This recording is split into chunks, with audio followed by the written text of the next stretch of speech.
Hello मेरे भाइयों, मेरे दोस्तों। जो आज जैसा कि मैंने बताया था कि बिहार एसएससी के लिए हम लोगों ने अब डेली एक टॉपिक उठा के जीके जीएस के लिए टारगेट स्टार्ट किया है। तो आज डे 1 है। ये वीडियो उन लोगों के लिए है जो बिहार एसएससी की तैयारियां कर रहे हैं, साथ साथ आप यूपीपीसीएस या आपका बीपीएससी है तो आप उनके लिए ये वीडियो बहुत इंपॉर्टेंट होने वाली है। ये वीडियो ज़्यादा लॉन्ग नहीं होगी क्योंकि मेरा मानना है कि बुक्स कंटेंट सबके पास है लेकिन पढ़ने का तरीका किसी को नहीं पता। आज के बाद आपको आज का टॉपिक है संविधान सभा।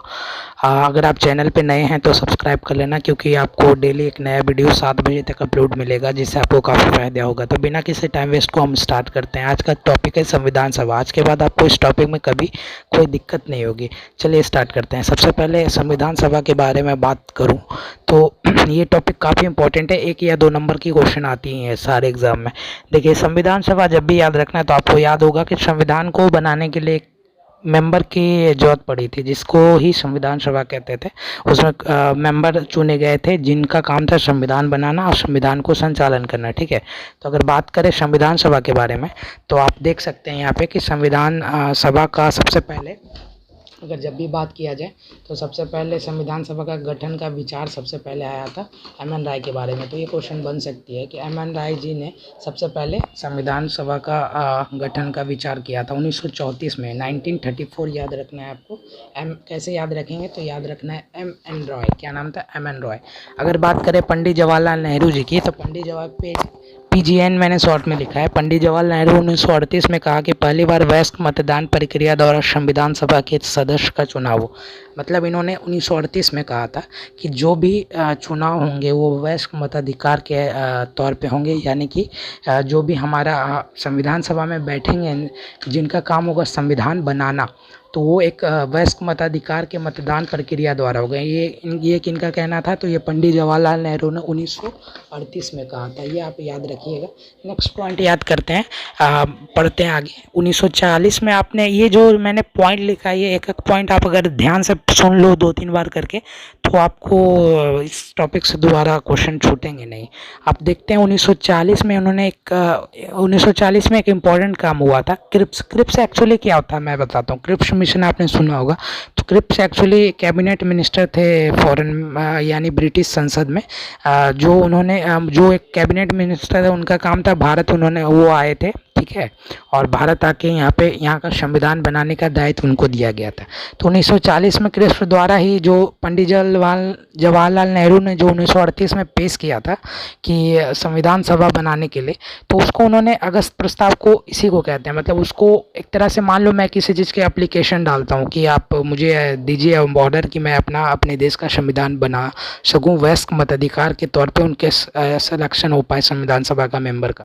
तो जो जो पंडित जवाहरलाल नेहरू ने जो अप्लाई किया था कि मुझे अपने देश के लिए संविधान बनाना है तो उसी को एक तरह से मान लिया गया 1940 में। उसको अगस्त प्रस्ताव कहते हैं, यानी कि एक तरह से मैं एप्लीकेशन को मान लेता हूँ तो उसे एक अगस्त प्रस्ताव का नाम दिया गया। तो आपको डाउट नहीं होना चाहिए कि अगस्त प्रस्ताव क्या था। नेक्स्ट बात करें, एक क्वेश्चन आता है कि ये जो मुस्लिम लीग ने है सबसे पहले मुस्लिम लीग जो है सबसे पहले क्रिप्स प्रस्ताव, ये क्वेश्चन बन सकती है कि क्रिप्स प्रस्ताव को सबसे पहले अस्वीकार किसने किया था? तो याद रखना मुस्लिम लीग ने सबसे पहले क्रिप्स प्रस्ताव को अस्वीकार किया था। अगर बात करें नेक्स्ट में तो आगे बढ़ते हैं। 1946 में कैबिनेट मिशन द्वारा सुझाया गया प्रस्ताव। देखिए 1946 में एक कैबिनेट प्रस्ताव बना, यानी कि अगर बात करें ये क्या था एक्चुअली बेसिकली तो मैं आपको बता दूं।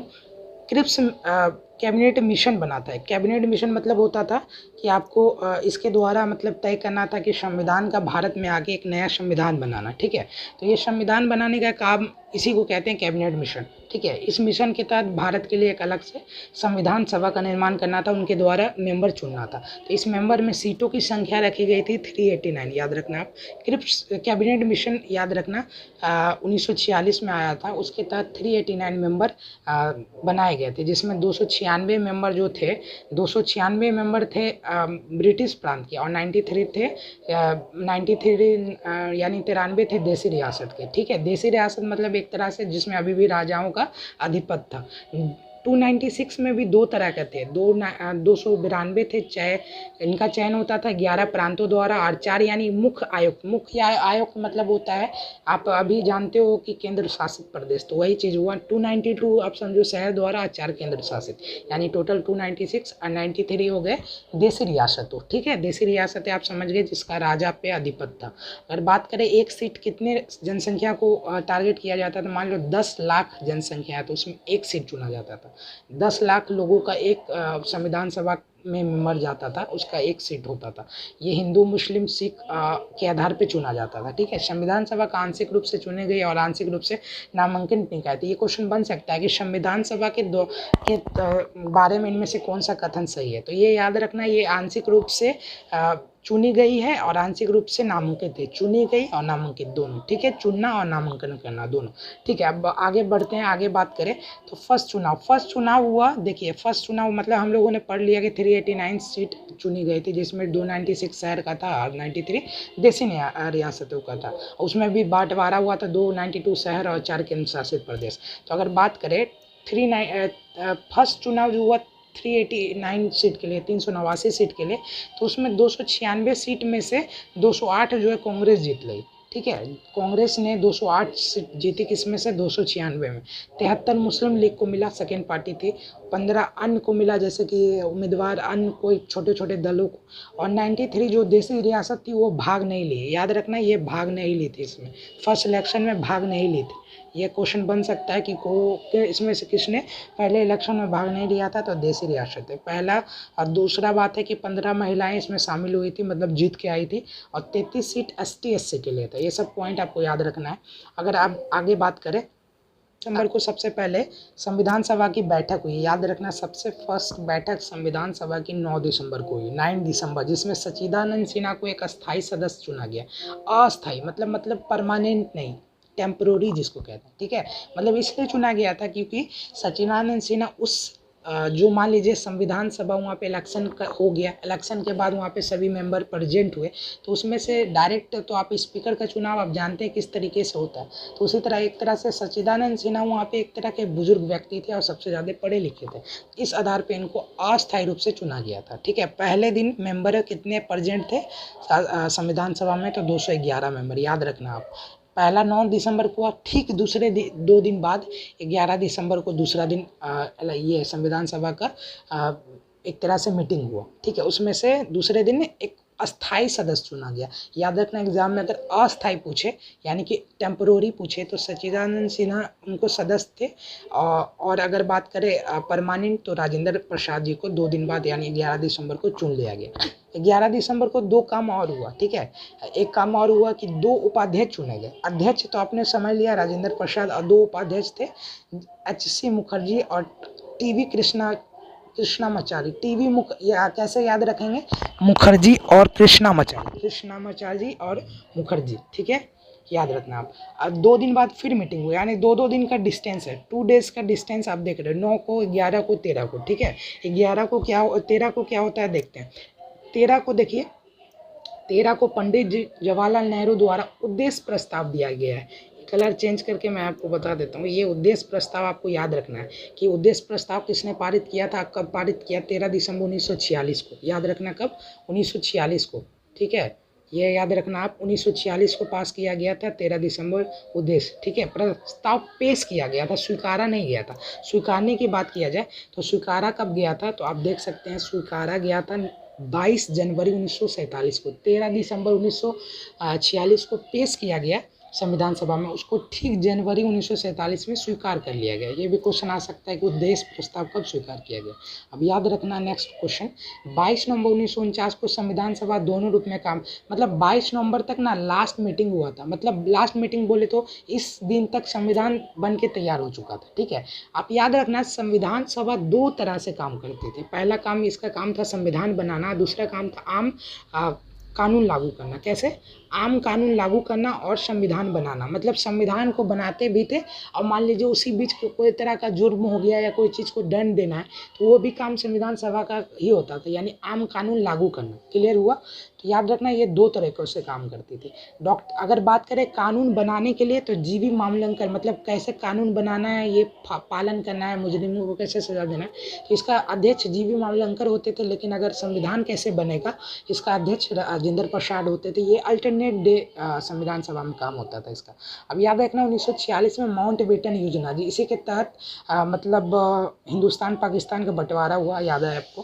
तो याद रखना इसके बाद ना पाकिस्तान का सीट चला गया पाकिस्तान में, और इसके कारण इंडिया का ही लिमिटेड रह गया, कम हो गया इंडिया का सीट। तो इंडिया में सीट कितने बच गए, 299। हम लोगों ने पहले पढ़ा कि ये पहले कितने थे, 389 है ना।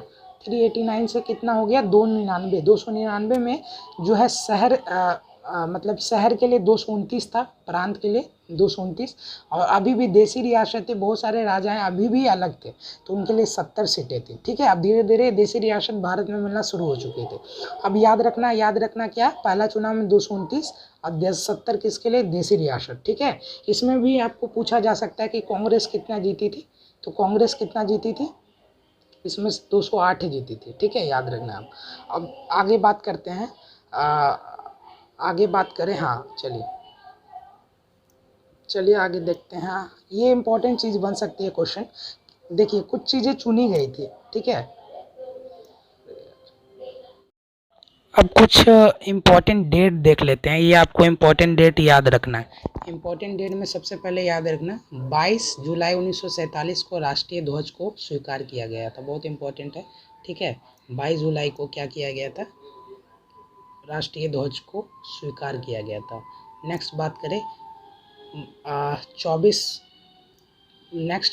24 जनवरी को 2-3 काम हुआ था। सबसे पहले राष्ट्रीय गान को स्वीकार किया गया। राष्ट्रीय गीत, देखिए राष्ट्रीय गान राष्ट्रीय गीत दोनों एक दिन हुआ था, और राजेंद्र प्रसाद को राष्ट्रपति मान लिया गया था भारत का, और अंतिम बैठक भी इसी दिन हुआ। क्या क्या हुआ, पहला राष्ट्रीय गान राष्ट्रीय गीत, यानी गाना से रिलेटेड दोनों, दूसरा राष्ट्रपति, और तीसरा क्या, अंतिम बैठक किसका, संविधान सभा का। तीनों डेट, सारा डेट आपको याद होगा।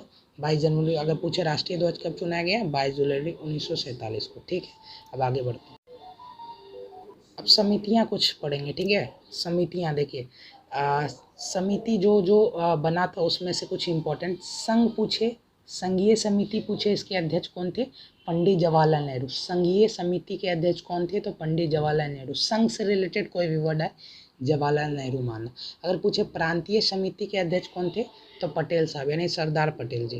प्रारूप समिति तो आप सभी जानते हैं, डॉक्टर बी आर अम्बेडकर बाबा साहब। मौलिक अधिकार पूछे, अल्पसंख्यक पूछे, यानी कि जो भी पूछे मौलिक अधिकार यानी फंडामेंटल, और अल्पसंख्यक पूछे तो सरदार पटेल साहब। पटेल जी क्या क्या चीज़ में थे, तो मौलिक अधिकार, अल्पसंख्यक और प्रांतीय। आगे बात करें तो मौलिक अधिकारों के उप समिति भी बने गए थे। आप ये सब जो देख रहे हैं, ये मेन सदस्य थे। इनके उप समिति कौन थे, कृपलानी। और अल्पसंख्यक के उप समिति कौन थे, मुखर्जी कृपलानी, याद रखना आप। अब आगे बात करें सदन की समितियां। सदन को मतलब मान लीजिए सदन चलाना है, तो सदन की समिति के अध्यक्ष कौन थे, तो सीतारमैया। स से सदन, स से सीता, याद रखना है। स से सदन, स से सीता, समिति के अध्यक्ष थे। कार्य संचालन, मतलब जो भी संचालन होगा मुंशी के द्वारा होता था, डॉक्टर M.K. मुंशी द्वारा। अब प्रेस जो भी होगा, प्रेस वार्ता वगैरह होगी, तो उसका जिम्मा उषानाथ सेन को दिया गया था। किसको, उषानाथ सेन।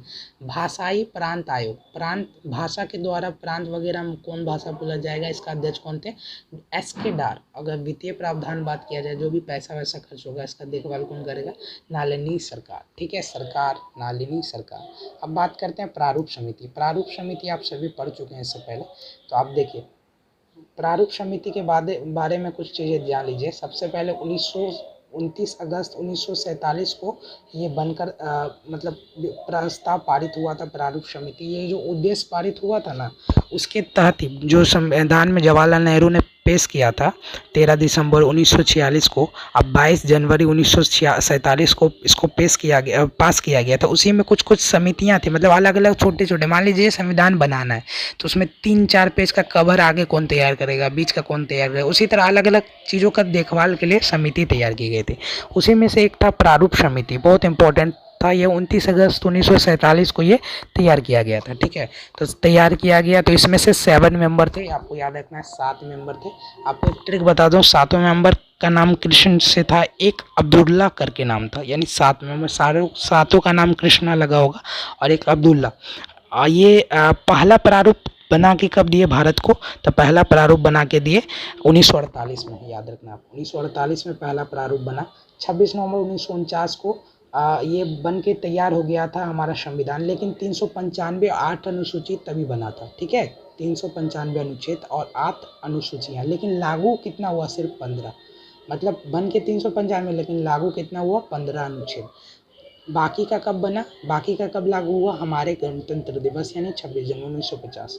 अब कुछ चीज़ें और जान लीजिए आप। बात करें, हाथी का जिक्र होता है हमारे संविधान में मुहर के लिए। मुहर जहाँ भी होगा वहाँ हाथी का साइन होगा। ठीक है, कानूनी सलाहकार हमारे BN राव को माना जाता है, जो कि प्रारूप समिति का दिमाग सबसे पहले यही दिए थे। ठीक है, सलाहकार भी बोलते हैं इनको। HBR अयंगर, आर अयंगर से याद रखना, HBR अयंगर सचिव सभा थे, सचिव के सभा के सचिव थे। एलन मुखर्जी, एलन याद रखना, एलन मुख्य प्रारूप यानी ड्राफ्ट मैन थे, ड्राफ्ट याद रखना, ड्राफ्ट मैन थे।